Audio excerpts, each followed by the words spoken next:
প্রকৃতির সাথে মোকাবেলা করে অনেকে, বলে যে আমরা প্রকৃতির সাথে মোকাবেলা করে, প্রকৃতির সাথে লড়াই করে আমরা টিকে থাকি। প্রকৃতির সাথে লড়াই করা দুনিয়ার কোনো মানুষের পক্ষে সম্ভব না, কারণ প্রকৃতিকে নিয়ন্ত্রণ করেন আল্লাহ রাব্বুল আলামিন। এজন্য প্রকৃতির লড়াইয়ে কিছু হয় না, প্রকৃতির নিয়মেও কিছু হয় না। এজন্য প্রকৃতি পূজারী না হয়ে প্রকৃতির মালিকের পূজারী হইতে হবে দুনিয়ার মানুষকে। কিন্তু দেখবেন সমাজে অসংখ্য মানুষ আছে প্রকৃতিবাদে বিশ্বাসী। তারা বলে যে এইগুলা প্রকৃতি এমনি হয়। এই যে বিভিন্ন বিল্ডিংয়ে আগুন লাগে, এখন বড় বড় বিল্ডিংয়ে, বনানীতে আগুন লাগছে, গুলশানে আগুন লাগছে, বিভিন্ন জায়গায় লাগছে না? এগুলো আল্লাহ রাব্বুল আলামিনের একটা গজব। এখন এটা যখন আপনি বলবেন যে এটার সাথে গজবের কি সম্পর্ক, এইটা প্রাকৃতিক নিয়মে এমনি হয়েছে, গ্যাস এখানে বিস্ফোরণ হয়েছে, ওইটা হয়েছে, এটা হয়েছে, এই কারণে এটা হয়েছে, কারণে কারণে মিলানো, এটাও আহালুল হাওয়া, এটাও প্রকৃতি পূজারী। কারণে কিছু হয় না, কারণের মালিকের নির্দেশে হয়। সুবহানাল্লাহ। মানে ওই যে গ্যাসটা বিস্ফোরণ হয়েছে, এইটারও গ্যাসটারও একজন মালিক আছে, ওই মালিকের নিয়ন্ত্রণে থাকে এটা। মালিক ইচ্ছা করলে এটাকে বন্ধ করে রাখতে পারতেন।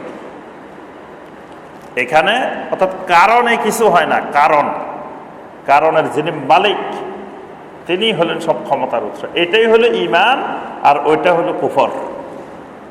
যারা কারণে বিশ্বাসী, এই কারণে এটা হয়েছে, এই কারণে এটা হয়েছে, এই কারণে এটা হয়েছে, এই কারণটা কুফরি। এজন্য একজন মুমিন কারণ খুঁজবে না, কারণের মালিককে খুঁজবে, কারণ যিনি ঘটান তাকে খুঁজবে একজন ইমানদার।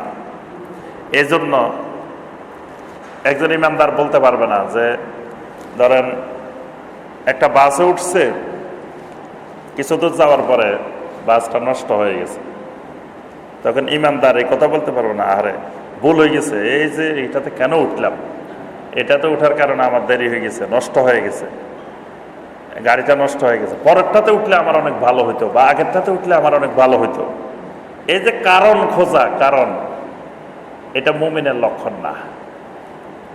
মুমিন কারণে বিশ্বাসী না।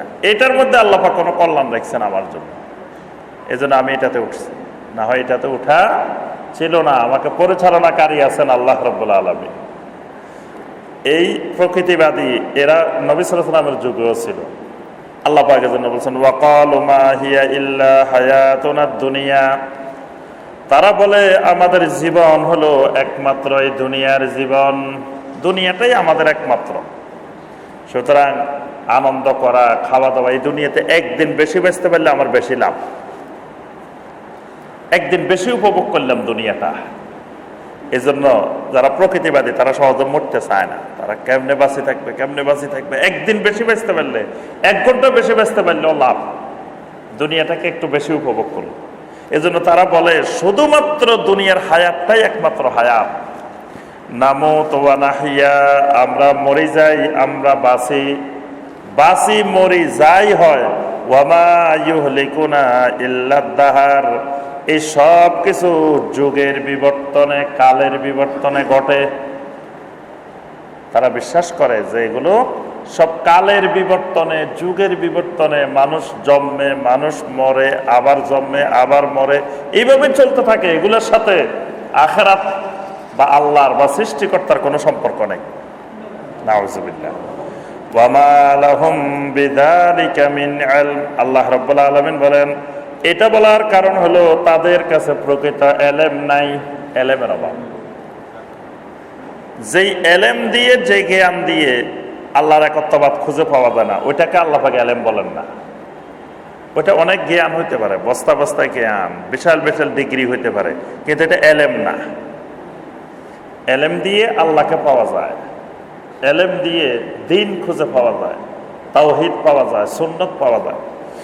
ইনহুম ইল্লা ইয়াজুন্নুন, তারা শুধু ধারণার উপরে চলে। প্রকৃতিবাদীরা ধারণা করে করে চলে, ধারণার উপরে। পৃথিবীর অসংখ্য মানুষ ধারণার উপরে চলে, খালি মানে নিশ্চিত জ্ঞানের উপরে চলে না, ওহির উপরে চলে না, চলে খালি ধারণা, খালি ধারণা। ধারণা করে যে এই দেবতার পূজা করলে এই দেবতা আমাদেরকে এটা দিতে পারে, এটা ধারণা। অমুক আউলিয়ার কাছে গেলে অমুক আউলিয়া এটা দিতে পারে, এটা ধারণার উপরে চলে। কারণ আল্লাহ বলেন না যে অমুক জায়গায় গেলে এটা দিবে, আল্লাহ বলছেন। তাহলে সে ধারণা করে করে চলে। পৃথিবীতে অসংখ্য মানুষ। وَإِذَا تُتْلَى عَلَيْهِمْ آيَاتُنَا بَيِّنَاتٍ مَا كَانَ حُجَّتُهُمْ إِلَّا أَن قَالُوا ائْتُونَا بِآبَائِنَا। আল্লাহ রাব্বুল আলামিন বলেন, যারা এরকম প্রকৃতিবাদী, যারা হাওয়ার পূজারী, وَإِذَا تُتْلَى عَلَيْهِمْ آيَاتُنَا, যখন তাদের সামনে আমার আয়াতকে তেলাওয়াত করা হয়, আমার কোরআনের আয়াতকে যখন তাদের সামনে উপস্থাপন করা হয়, বায়্যিনাতিন, সুস্পষ্ট দলিল হিসাবে, মা কানা হুজ্জাতুহুম ইল্লা আন ক্বালু, তখন তাদের একটা শক্তিশালী দলিল আছে, তারা সেই দলিলটা বলে। দলিলটা কি? ক্বালু উতু বিআবাইনা ইন কুনতুম সাদিকিন। তারা বলে, ঠিক আছে, তোমরা যদি তোমাদের দাবিতে সত্যবাদী হও, আমাদের বাপ দাদাদেরকে এনে দেখাই দাও। আখিরাত বলে যদি কিছু থাকে, তাহলে কবরের থেকে আমাদের বাপ দাদাদের একজনের বাইর করে দেখাই দাও। সে বাইরে কবে যে, বাবা কবর কিন্তু খুব সাংঘাতিক জায়গা, আমরা দেখছি এরকম এরকম, খবরদার তোমরা সতর্ক থাকি, এরকম একজন বাহির করে আনি দেখাই দাও। এটা হলো তাদের বড় দল। তারা বলে যে আজ পর্যন্ত কত মানুষ মারা গেল, দুনিয়া থেকে গেল, একটা মানুষ হয়তো কবরের থেকে উঠে আসলো না কোনো। যদি আসলে কবরে কিছু থাকতো বা আখেরাতে কিছু থাকতো, একটা না একটা তো ফলায় বাইরে চলে আসতো। কি বলেন? একটাও তো আসতে পারলো না আজ পর্যন্ত। তাহলে বোঝা গেল ওখানে কিছু নাই। নাউযুবিল্লাহ। কুলিল্লাহু ইউহয়িকুম সুম্মা ইউমীতুকুম সুম্মা ইয়াজমাউকুম ইলা ইয়াউমিল কিয়ামাহ। রাসূল, আপনি বলে দিন, আল্লাহু ইউহয়িকুম, একমাত্র আল্লাহ তোমাদেরকে জীবিত করেন। সুম্মা ইউমীতুকুম, এরপরে একমাত্র আল্লাহ তোমাদেরকে মৃত্যু দেন। সুম্মা ইয়াজমাউকুম ইলা ইয়াউমিল কিয়ামাহ, আবার কিয়ামতের দিন তোমাদের সবাইকে একমাত্র আল্লাহ একত্রিত করবেন। লা রাইবা ফি, এই ব্যাপারে বিন্দুমাত্র কোনো সন্দেহ নাই। ওয়ালাকিন্না আকসারান নাস লা ইয়ালামুন, কিন্তু পৃথিবীর অধিকাংশ মানুষের এই ব্যাপারে এলেম নাই। পৃথিবীর অধিকাংশ মানুষ এই জিনিসটা জানে না। ওয়ালিল্লাহি মুলকুস সামাওয়াতি ওয়াল আরদ, আসমান জমিনের সব কিছুর রাজত্ব, মালিকানা একমাত্র আল্লাহর। ওয়া ইয়াউমা তাকুমুস সাআতু ইয়াউমাইযিন ইয়াখসারুল মুবতিলুন। আল্লাহ রাব্বুল আলামিন যেই দিন কিয়ামত কায়েম করবেন, সেই দিন যারা এগুলোকে বাতিল করে দেয়, যারা আখিরাতকে বিশ্বাস করে না, যারা প্রকৃতির নিয়মে বিশ্বাসী, যারা হাওয়ার পূজারী, ওই সমস্ত মুবতিলুনেরা কিয়ামতের ময়দানে ক্ষতিগ্রস্ত হবে। এরা সেদিন ক্ষতিগ্রস্ত হয়ে যাবে। ওয়া তারা কুল্লা উম্মাতিন জাসিয়াহ, এই সূরার নাম হলো সূরা আল জাসিয়া। এখানে আল্লাহ পাক 28 নম্বর আয়াতে জাসিয়া শব্দটা ব্যবহার করেছেন।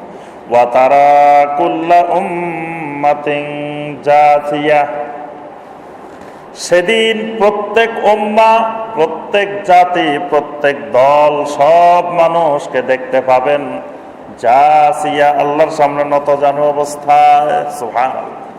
সেদিন গাঁট তুলে সোজা করে তাকানোর মতো মানুষ কিয়ামতের ময়দানে নাই। সবাই জাসিয়া, নতজানু অবস্থায় থাকবে।